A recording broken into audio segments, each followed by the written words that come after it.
to Who's Number One. I'm Trey Wingo. The 20 greatest Major League Baseball teams of all time, that's covering a lot of ground. We had to go in the Wayback Machine for this one, but we should tell you, we did stop short of the 19th century, and that eliminated such greats as the Louisville Colonels, the Hartford Dark Blues, and the Kansas City Cowboys. The Dark Blues. But anyway, after ESPN Classic analyzed pitching rotations, batting orders, and managers, it came up with a list that could play hardball with anyone, anywhere, anytime. Now, you're probably sitting there thinking you might see the name New York more than once. Easy, cowboy. Let's find out. 20. And the Blue Jays have repeated as World Series champions. Yeah! The 1993 Blue Jays had the greatest of all traits. They knew how to win. Defending champs, they were stocked with veterans like Paul Molitor, Dave Stewart, and Rickey Henderson. But another veteran, Joe Carter, swung the timeliest stick, his walk-off homer defeating Philadelphia. Here's the pitch on the way, a swing and a belt. Left field, way back. Blue Jays win it. The Blue Jays are World Series champions as Joe Carter hits a 3-run home run in the 9th inning. With one swing of the bat, Joe Carter will forever be remembered as one of the all-time great World Series heroes.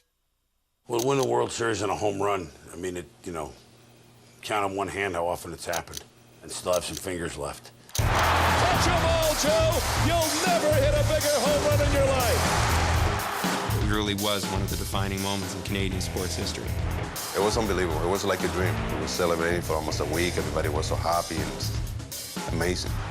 Baseball in Canada obviously is a distant second to hockey, but here it was one great moment for a franchise that had really built itself up the right way.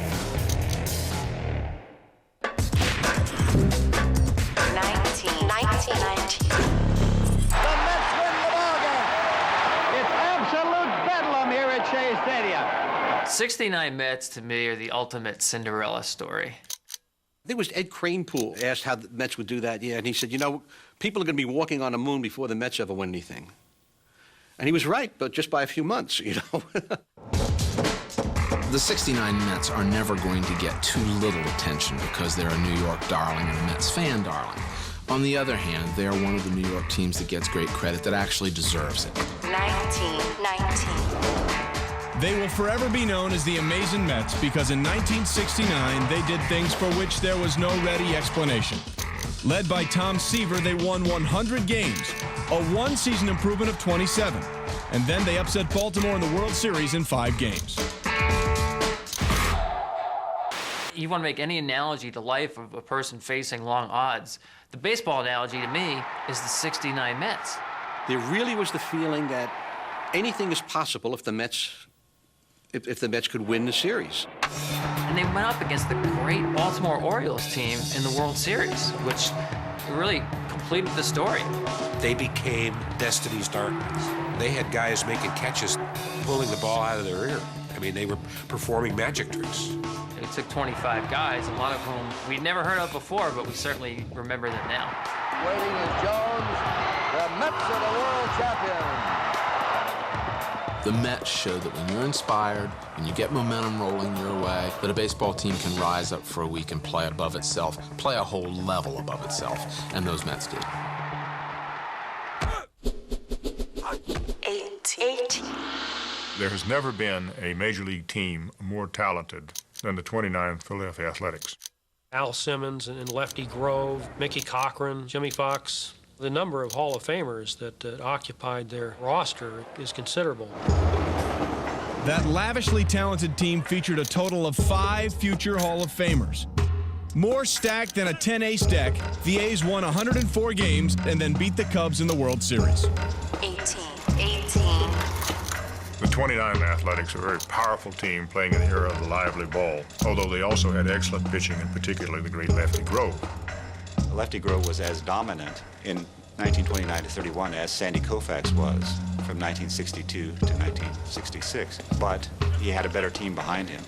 Later, Connie Mack had to sell off his stars during the 1930s because of the Depression. Out of the fairness of his heart, he knew that Al Simmons should be making $40,000, $50,000 a year, and Lefty Grove should be making $50,000 a year. And he said, I can't pay you, so I'm going to sell you to somebody that can.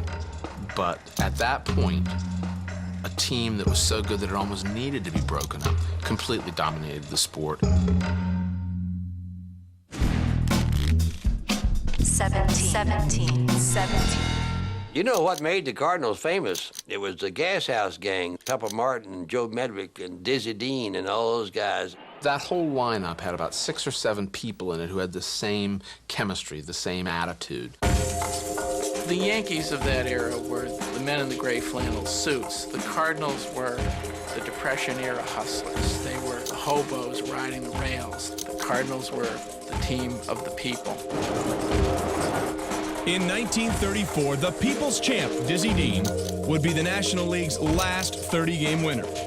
He and his brother Daffy accounted for all 4 St. Louis wins over Detroit in the World Series.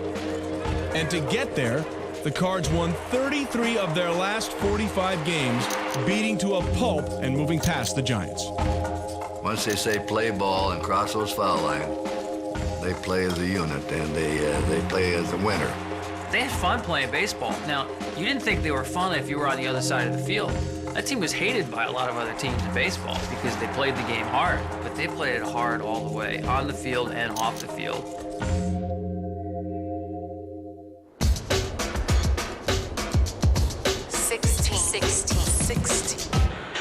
Some kids want to run away and join the circus, and other kids want to play Major League Baseball.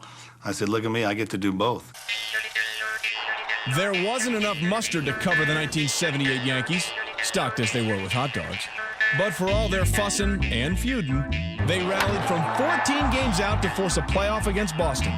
Then won 5-4 on homers by the unlikely Bucky Dent, and of course the peacock, Reggie Jackson. You had George Steinbrenner, Billy Martin, Reggie Jackson. That's a triangle. You had Thurman Munson and Jackson, who despised each other. It wasn't that they were mad at each other, but they all had that ego. There was always some sort of acrimony in this clubhouse. Look at Billy, is he hot? He told me he was going to kick my ass, and I looked at him like, the alcohol you're drinking must be going to your head. There was a certain insanity to it all. And yet, you put these guys out on the field, most of the time they won. People think is that you got to get along off the field. You don't really have to, as long as you get along when the umpire says play ball, and that's the most important thing. You don't always have to have the good chemistry. Chemistry comes after. We had chemistry in a different way. Everything off the field that was going on, it never affected the chemistry of the way the team played on the field, which was really unique. Holy cow! Boy, when it's time to do battle, everybody's on the same page and everybody does what's needed to do. It's a fun thing, and that's exactly what we had in New York. And world champions for the second year in a row, the New York Yankees. 15. The 63 Dodgers were the right team for the right era because they just dominated you with their pitching. Sandy Koufax, Don Drysdale. If the left hand don't get you, the right one surely will. Combined, the ironed arm aces of the 1963 Dodgers won 44 games, struck out 557, and had 37 complete games. In sweeping the Yankees, Los Angeles allowed only 4 runs. Here's the 2-2 pitch to Bright. Is swung on and missed and struck him out. Roseboro congratulates Koufax. Koufax looked like he had arrived from a different planet, and he had some skills that were beyond those of a normal human. He was unhittable is what he was. The 4th straight strikeout for Sandy Koufax. He was just awesome. I remember the '63 World Series. In the first inning when Richardson came up, Koufax threw him a fastball here, swing and a miss. Fastball here, swing and a miss. Fastball here, swing and a miss. And then he looked into the Yankee dugout. And with that look, he was saying, I'm going to pitch it to your power, and I will still strike you out. The fact that they would sweep the Yankees in the '63 series is a fitting culmination to maybe the best of the Koufax teams. And not a month goes by that I don't mention to somebody that we beat the Yankees 4 straight.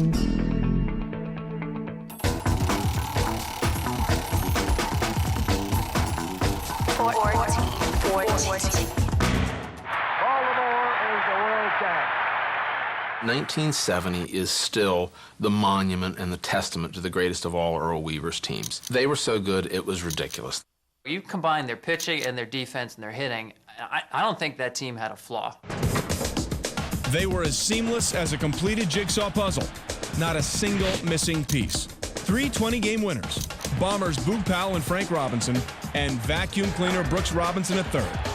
Result, 108 wins, and then a World Series win over the Reds. 14. I think they had the greatest pitching staff for that particular year that I've ever seen. Cuellar and Jim Palmer and McNally. You're talking about the year that you got so many 20-game winners on one club. Earl Weaver had it pretty good to send out those kind of pitchers. He certainly had enough hitting with Frank Robinson and Boog Powell. They hit the ball out of the ballpark. They scored a lot of runs. They played Earl Weaver baseball. 3-run homers, pitching, defense. The left side of the infield might have been the best in baseball history with Mark Belanger and with Brooks Robinson. It was Brooks Robinson's showcase defensive World Series in which he seemed to rob Lee May every time anybody looked up. Oh, Robinson does it again. You have the quintessential Oriole of the period having his defining World Series with the best of those teams.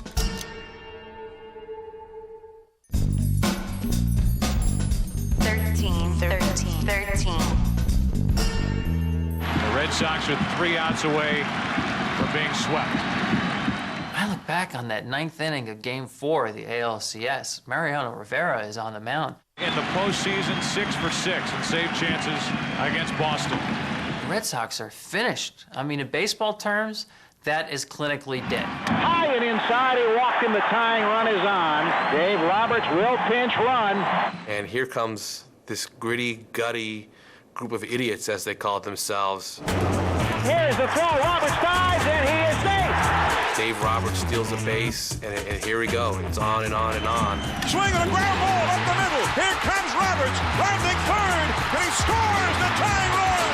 Boston is still alive. Just as the Yankees thought they were moving on, you gave them the worst beating in the history of beatings. Ortiz into deep right field. We'll see you later tonight. They really believed in each other. And when we started playing good, it really came together. Damon running to the plate, and he can keep on running to New York.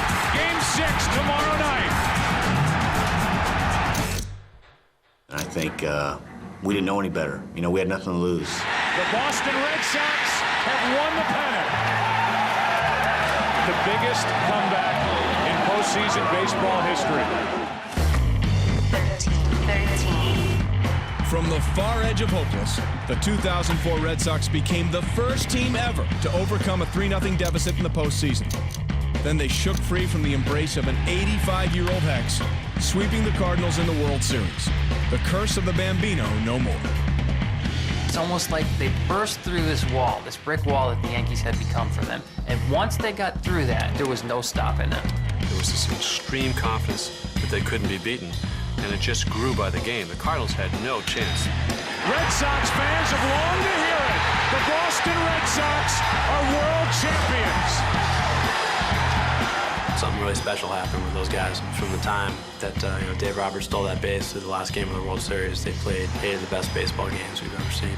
They could have played the Yankees and Cardinals into December, not lost a game, the way that thing was going. This is a great team for one season. Are they going to be a great team for all time? Probably not. But for that season, they were good as anybody. To the greatest Red Sox team ever.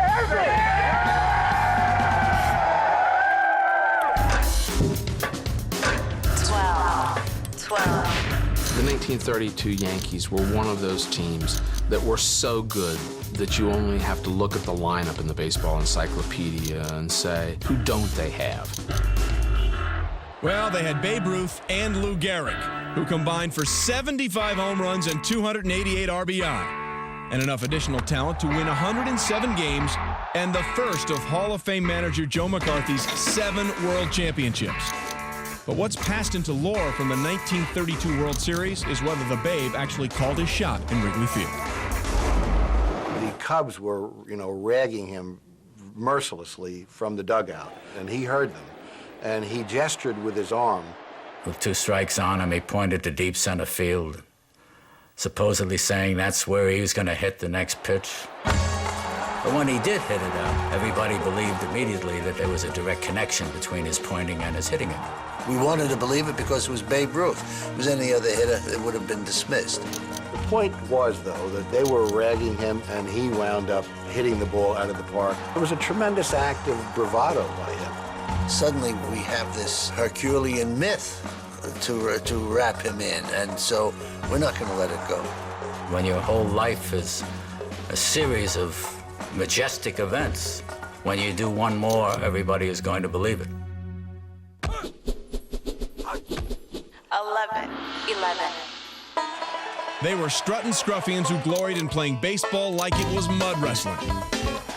The 86 Mets swaggered to 108 wins, rescued 3 playoff games against Houston in their last at-bat, then capped it off with an improbable World Series win over the Red Sox. There was a time in the 80s when the Mets dominated New York City. They generated genuine interest among New York fans because they had characters. They had Doc Gooden and Darryl Strawberry and Keith Hernandez and Gary Carter and Ray Knight. They knew they were good. The underlying thing about that team was that we wanted to win, and we wanted to win bad. There was a new hero every day, and that was what was so special about that ball club. They just had a spark to them. They were arrogant. Too arrogant. But, you know, every team that's won that I played against had a certain arrogance and cockiness. They weren't cocky for no reason. As Dizzy Dean said, if you can do it, it ain't bragging. And they could do it. This team was meant to win. They knew it. They loved it. They fed off it. They were Destiny's team. So the winning run is at second base with 2 out, 3-2 to Mookie Wilson. The worst thing that could have happened is that I strike out. And I was about to let that happen. Little roller up along first, behind the bag. It gets through Buckner. Here comes Knight, and the Mets win it. In amazement, I touched my head. I just felt like I was on some kind of magic carpet going in there. But there's nothing like getting out of a jam and having another chance and having another day. He struck it out. The Mets have won the World Series. Every time somebody passes me on the leg or says something about, hey, thank you for 86, and I say, thank you. Batter up, and here comes the team ranked number 10. 10. The most boring baseball season that I ever covered on the beat was 1984.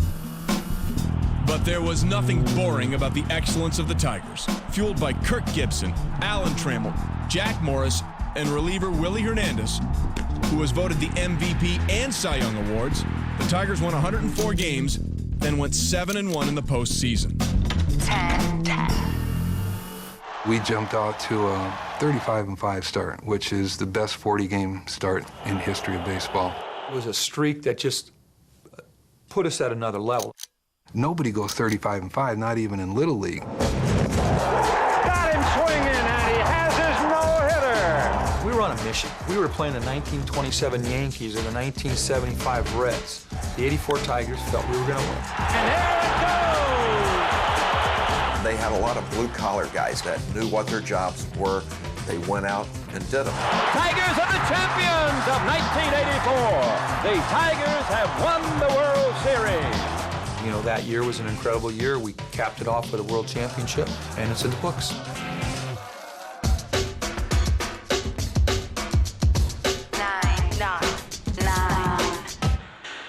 The 67 Cardinals were a fun team to watch. That was the first standout team that had a good mix of both black players, Latin American players, and obviously the white players. That 67 team was perhaps the greatest Cardinal team of all time. They had everything. They had speed, they had defense, they had power, and they had Gibson at the top of the rotation. 9. The Cardinals' outfield consisted of Lou Brock, Curt Flood, and Roger Maris. First baseman Orlando Cepeda was voted MVP. And then there was Bob Gibson with that laser glare. He had 3 complete game wins in the World Series, allowing Boston all of only 3 runs.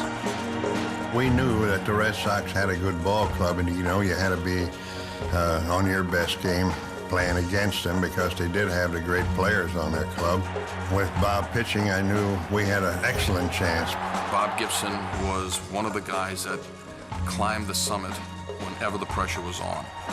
When Bob Gibson pitched, it transcended baseball. It was an act of war. He was ferocious.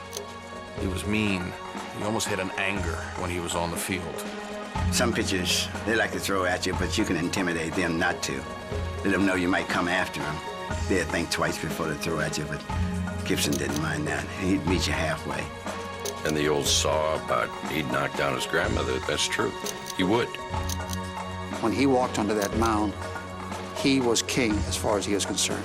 You were not going to beat him. He struck him out, and that's all for the Boston Red Sox.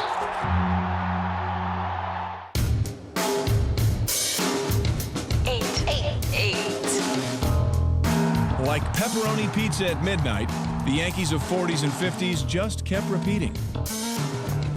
In 1953, they became the only team to win 5 straight World Series, dusting the Dodgers with a roster including Mickey Mantle, Yogi Berra, and Billy Martin.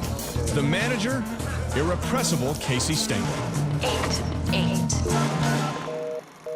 Casey Stengel was a terrible manager in Boston, a terrible manager in Brooklyn, was a brilliant manager, the best that ever lived in New York. 5 World Series in a row for Casey Stengel and his American League whiz-bangs.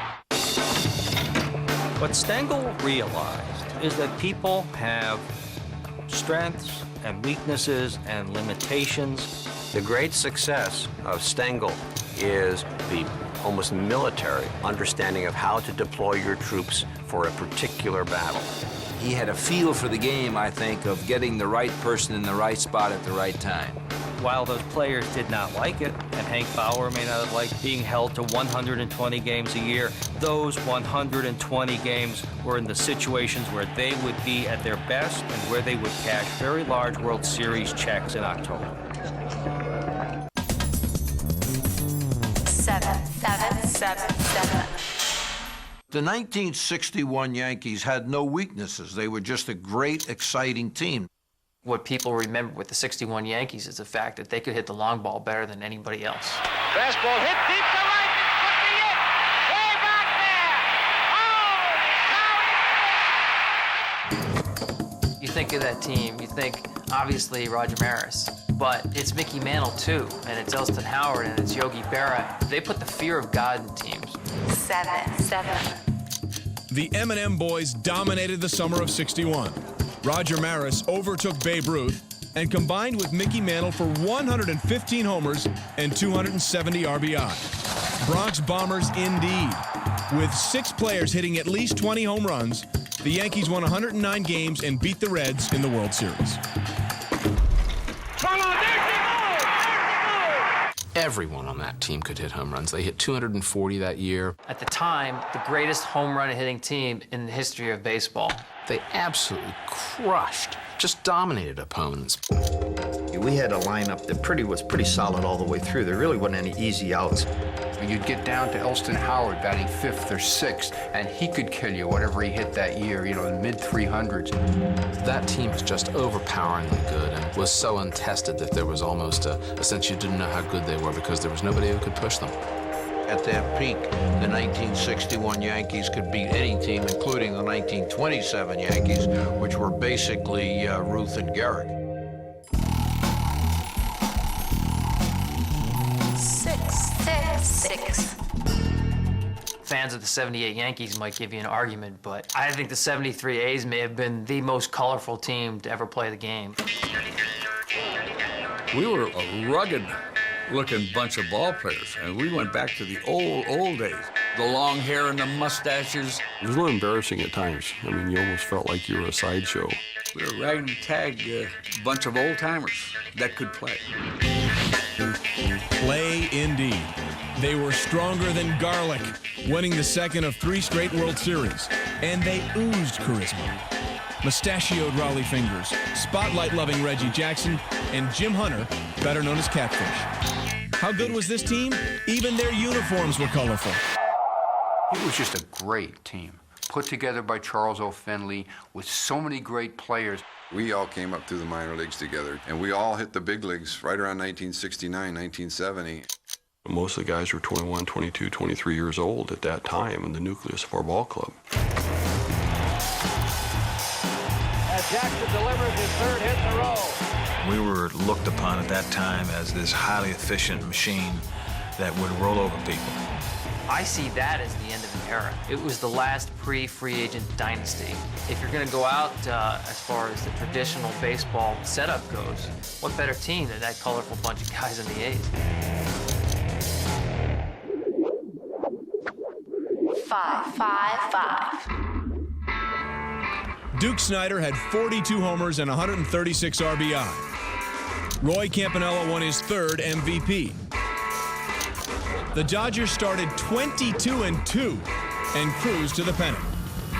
Then loomed the Yankees, who had beaten Brooklyn 5 times in the previous 14 seasons.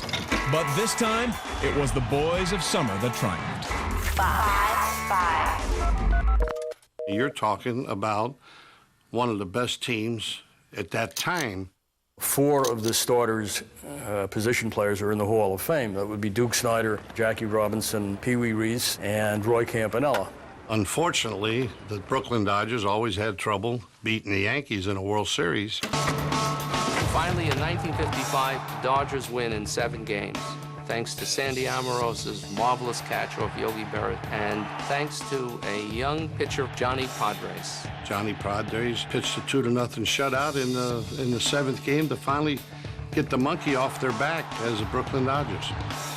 It was the first and the only one we ever won in Brooklyn, so it meant something to all of us. It meant a lot more to the veteran players on the Brooklyn Dodgers. To get that off their back, it was a very big thing. The 1955 Dodgers are important because there's a whole period of wonderful teams there, and they need a culminating moment when they finally beat the miserable, rotten, no-good Yankees.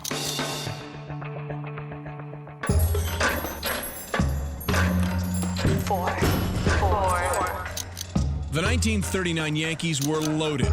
7 pitchers posted at least 10 wins. 5 players hit over 300. They won the pennant by 17 games, and then a 4th straight World Series, sweeping the Reds. One star, though, shined brightest. MVP Joe DiMaggio hit a league-leading .381 with 126 RBI. 4-4.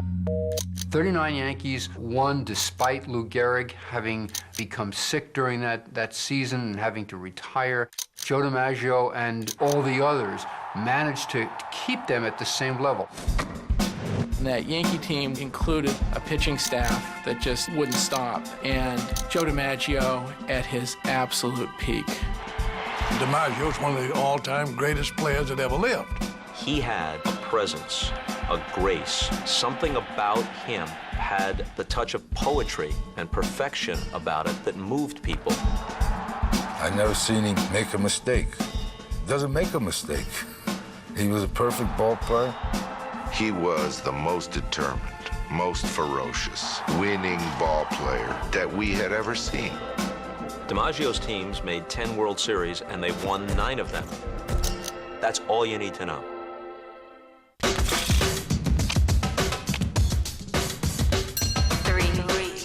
Three. And Cincinnati has won the World Championship. That Big Red Machine, boy, they could play. I mean, they could really play. They were a tremendous team of great talent. Sparky, he knew the class of players that he had, and he just let them go out there and play. Joe Morgan, arguably the best second baseman ever. Johnny Bench, arguably the best catcher ever. Pete Rose, with the most hits ever. Tony Perez, an RBI machine for the Big Red Machine. They comprise the engine room of the 75 Reds, who prevailed over Boston in a memorable World Series. In a 7-game series, they might have been able to beat any team that ever played. That's gone. Way back. They could run. I mean, they could hit. I mean, there's nothing those Reds couldn't do. They hustled, they helped each other, and if someone wasn't doing the right thing, the rest of the guys made sure that they knew about it. We had a lot of leaders on the team, strong leaders on the ball club, which really helped out. Everybody expected to win all the time. By winning the 1975 World Series, it validated the fact that the Cincinnati Reds really were the Big Red Machine.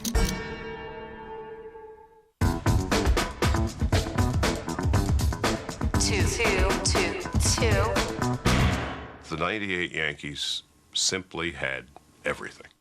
That team just got it rolling, kept it rolling, never did anything except play on the highest level. Bernie Williams led the American League in hitting. Derek Jeter topped the league in runs and sparkled at short. David Cohn 120. Mostly, the 1998 Yankees were perfect links in a long, long chain. They totaled 125 wins, including an 11-2 record in the postseason. Ball game over. World Series over. It was just beyond anyone's description how things fell into place and how good they were. There was a starting pitcher every day that seemed to have a chance to win. David Wells has pitched a perfect game. As far as good pitching, good defense, timely hitting, those are the things that we're capable of doing. Those are the things we did do. Amazing. And the Yankees are running away with it. Yankees win. That year was so special that if we would be losing in the 6th, we knew we were going to come back. It is gone. We just wanted to win every single day. We basically wrapped up the division there by a month or two into the season. I remember being on the air that year saying, folks, we're going to remember these as the good old days. It was the perfect season. 125 wins and a dream season. We will probably never see this again. The Yankees' winning percentage was .714, which is a fairly magic number in Yankee history, considering that was the number of home runs that Babe Ruth had. We won more games than any team's ever won. We're 125 and 50, and that's never been done. I don't see it being done again. I don't know that the record was on anybody's mind. It's just that when we went out on the field, we played the game hard, we played it good, and we won. As far as depth and overall team play, we may have played together better than any team in history. I'm not saying we were the best players that ever played the game, but we certainly were the best team that ever played the game. It was so easy to wrap your arms around that team because they did things the right way, they had class guys, and there was just nobody who could touch them. Welcome back to Who's Number One in the 20 greatest Major League teams of all time. Let's recap. 2020. The 1993 Blue Jays. 1990. The 1969 Mets. 80. The 1929 A's. 17. The 1934 Cardinals. 60. The 1978 Yankees. 50. The 1963 Dodgers.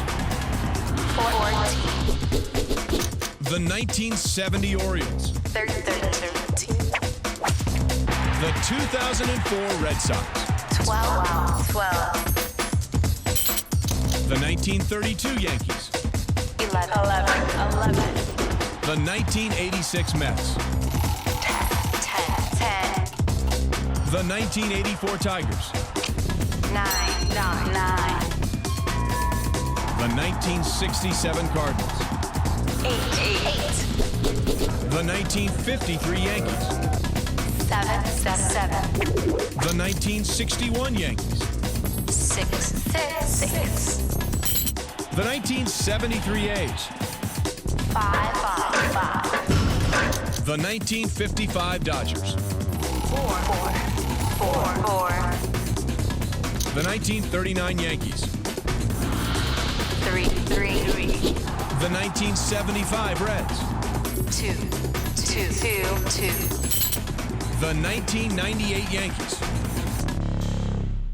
We are down to the number one greatest baseball team ever. Even now, decades later, they are spoken of reverently.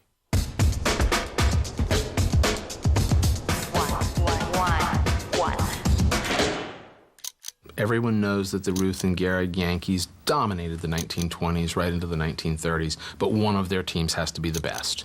The quintessential baseball team of all time was none other than the 1927 New York Yankees. This rare assemblage of talent was called Murderers Row. They just hurdled the field from the beginning of the season to the end. two great stars were the heart and soul of Murderers Row in 1927 that made the Yankees a legendary baseball team.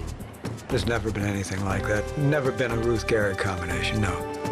They still remain the gold standard in baseball. The highest compliment you can give a team is to say that they're on par with the 1927 Yankees. Ruth and Gehrig combined for 107 home runs and 339 RBI. And New York's team batting average, 307.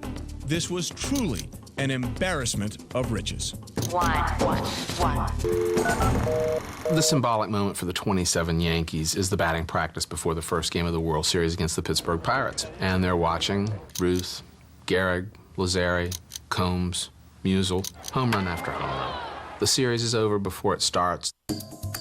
They annihilated the Pirates, 4 straight in the World Series. The Pirates were in awe of them, looking up at Gehrig and Babe Ruth. And this was the one that established the Yankees. From then on, the Yankees were a dynasty. You can have fabulous teams now, but they are not as good relative to their competition. A team would have to hit 400 home runs today to be that superior. 27 Yankees were to baseball what Microsoft is to software, what the Beatles were to the top 10. That's why the 27 Yankees are unique. Not because they're better than the great teams of the last 30 or 40 years, but because they're better relative to the other teams of their period. So you say you favor the Bronx Bombers. Not enough information. Which Bronx Bombers? Maybe you lean toward the Big Red Machine. Which Big Red Machine? You see, the entire list offers difficult choices. ESPN Classic made its picks, and now our resident second guessers make theirs. Here is that ever-eager debater, Bert Hit by Pitch Sugar, and obsessed baseball historian, Nick, called strike 3, Acachella. Guys? We've got the greatest teams in baseball history in front of us. This is a selection now. Well, we have almost the greatest teams in baseball history. Yeah, I mean, and I've got a major problem with this list. Would you look down to the bottom? You can almost rub lemon juice on this thing to find the Philadelphia A's of 29. I think they're the best. No, absolutely not. I mean, they belong in the top 5, but absolutely not. 27. No. They got it right for once. The 27. They don't have it right. You're a New Yorker. You're just rooting for New York. No. Come on. You had Babe Ruth and Lou Gehrig, the two greatest hitters. It was a two-man team. It was a two-man team. Oh, it's Combs. You got a three-man team. You got the best center fielder in baseball. You got the best second baseman in the American League. You've got... You told Charlie Gehringer about that, I'm sure? Lazzeri, not in 27. We got you at second base with Lazzeri. We got Gehrig over Fox. We've got Lazzeri over... No, wait a minute. Fox was not all bad. No, he wasn't. In 29, my year... You want to match 29... him. If you want to match him, Gehrig is better than Fox. I got Al Simmons out there, and you got Bob Musial. You get left. We get center and right. You got a two-man team or a two-and-a-half-man team. Where's your pitching staff? I got Lefty Grove, Earnshaw, who leads the league, Wahlberg. And the Yankees, who beat the A's in 27 by 19 games, now lose in 29 by 18. That's not a bad team. Well, what you had there was the classic example of a team on the rise and a team on the decline. You had a classic example. By 29, remember, we didn't win again. The Yankees didn't win again until 32. See, I got it. New York. Yes, I agree. I have a problem with this list. And you're going to laugh. You're accusing me of being the New York fan. The 53 Yankees are on this list in the top 10. I don't understand. The 55 Dodgers don't belong on this list. The 53 Yankees were just the end of a 5-year winning streak. Exactly. I mean, they were not a great team. They had a great manager who was juggling all kinds of things. They had a couple great players, and they had a nice rotation. But the 55 Dodgers don't belong on here just because they won. That's the time they won. See, we give too much credit, and I'm going to tell you, to winning a World Series. Speaking of which, the team that's not on here is the 1906 Cubs, which may be the second best team ever. 116 wins, but they lost the World Series. They managed to have a double play combination of Tinker, Evers, and Chance. And we give all this credit. And they lost the World Series, so they don't make it on the top 20. That doesn't make any sense. No. And I tell you that one of the great teams isn't on here because there was no World Series in 1902 Pittsburgh Pirates. Yes, the Deacon Phillip. And Honus Wagner, and they win the pennant by more games than anybody in history. Right. And there's no World Series, so we can't... the World Series seems to be the only indicator. Let me tell you what I have as a problem when you use the word teams with today's versus yesteryears. Yeah, I know where you're going. Teams used to be a team. They came from one year, 36 Yankees, with the 37 Yankees, with the 38 Yankees, almost with the exception of Gehrig now being able to 39. Gehrig got out in 39. But that was one man. Now, you need a scorecard to tell who in the hell's on the field. The teams come and go. The personnel comes and goes. There's no set. I mean, you're rooting for franchise merchandise. I don't know who a team is. The same is true of the Tinker Evers Chance Cubs, who won 4 pennants in 5 years. It was a team that stayed together. And the one year Johnny Kling retires. Kling retired. They didn't win in 1909 and comes back. But there was a team. Are we arguing for the reserve clause? Oh my God. No, I'm not arguing for anything except my ability to wrap my mind around what is a team. In conclusion, I guess we agree on several things and agree to disagree on something like number 1, the Yankees 27 and the A's 29. And where are the 1906 Cubs? Where? You got to rub Not on this list. You got to rub lemon juice on this. And that's it for this edition of Who's Number 1. Thanks for joining us for ESPN Classic's ranking of the 20 best Major League teams of all time.